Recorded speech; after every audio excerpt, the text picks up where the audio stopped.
सातै प्रदेशबाट प्रतिनिधित्व गर्नुहुने हाम्रो परिवारमा जोडिनुहुने सम्पूर्ण रोस्टर प्रशिक्षकज्यूहरूलाई शिक्षा तथा मानव स्रोत विकास केन्द्रमा र यस कार्यक्रमको प्रशिक्षणमा सहभागिताको लागि म पुनः स्वागत गर्न चाहन्छु शिक्षा तथा मानव स्रोत विकास केन्द्रमा। अब यसको छोटो उद्देश्य यहाँहरूले हेर्नु भएको छ, निरोगी एवं समतामूलक समाज स्कुलको दिगोबाट यो मूल नाराका साथ स्थापना भएको छ भास्कर तेजश्री फाउन्डेसन।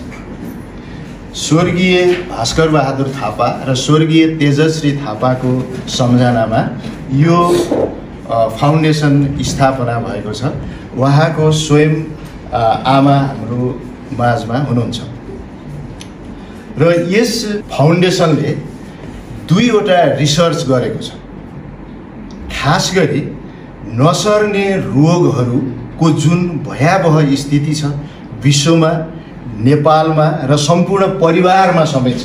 नसर्ने रोगहरू, मधुमेह, हृदयघात, क्यान्सर लगायतका, त्यसले मृत्युदर यति बढेको छ, त्यसको आँकडा पछि पनि हामी छलफलमा ल्याउनेछौँ।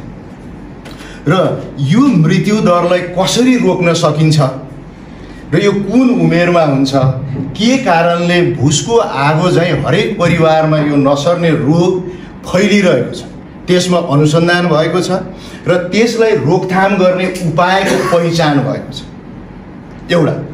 अर्को तेजश्री नवयुवा समानतासँग सम्बन्धित रहेर अर्को एउटा रिसर्च भएको छ।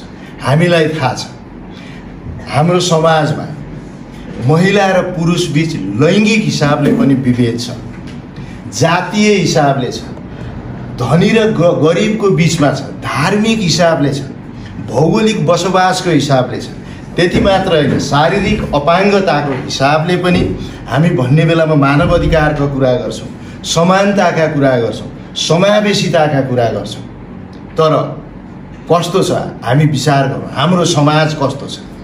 के अहिले हामीले भनेकै जस्तो सबै ठाउँमा समावेशीकरण छ?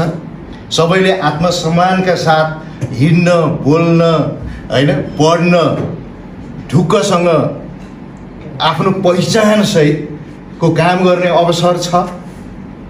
लेख्य रूपमा छ भन्नुपर्छ, छ। तर हामी विचार गरौँ र यो दुईवटा जुन समस्या छ, यो दुईवटा समस्याको कुनै औषधि, कुनै खोप छैन। छ त के, अवेरनेस छ। हामीले हरेक मान्छेहरूलाई निरोगी एवं समतामूलक समाज स्कुलको बाटो यो चिजलाई सम्बोधन गर्ने, सिकाउने थलो कहाँ हो? विद्यालयमा हो।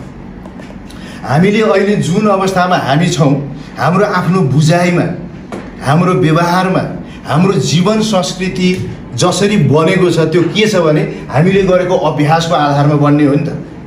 यदि हामीले विद्यालय तहदेखि नै अघि हामीले भनेको दुईवटा विषयमा सूचित गर्न सक्यौँ, कक्षा कोठामा विद्यार्थीहरूलाई शिक्षण गर्न सक्यौँ, उहाँहरूको व्यवहारमा दिगो रूपले सही ज्ञान र सिप स्थापित गर्न सक्यौँ भने त्यै विद्यार्थीहरू भोलि हाम्रो उमेरमा आउने हो नि त।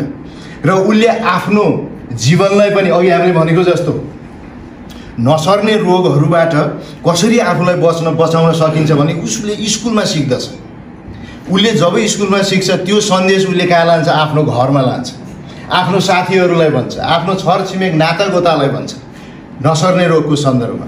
अर्को समावेशीकरणको सम्बन्धमा हामीले कक्षा कोठादेखि नै समान व्यवहार गर्ने, समतामूलक समाजको निर्माण गर्ने, कस्ता व्यवहारहरू चाहिँ समावेशी हुन्, कस्ता व्यवहारहरू चाहिँ अरूलाई मन नपर्ने व्यवहार हो भनेर कक्षा कोठामा सिक्यो भने हरेक व्यक्तिको राइट्सलाई उसले के गर्छ? रेस्पेक्ट गर्छ।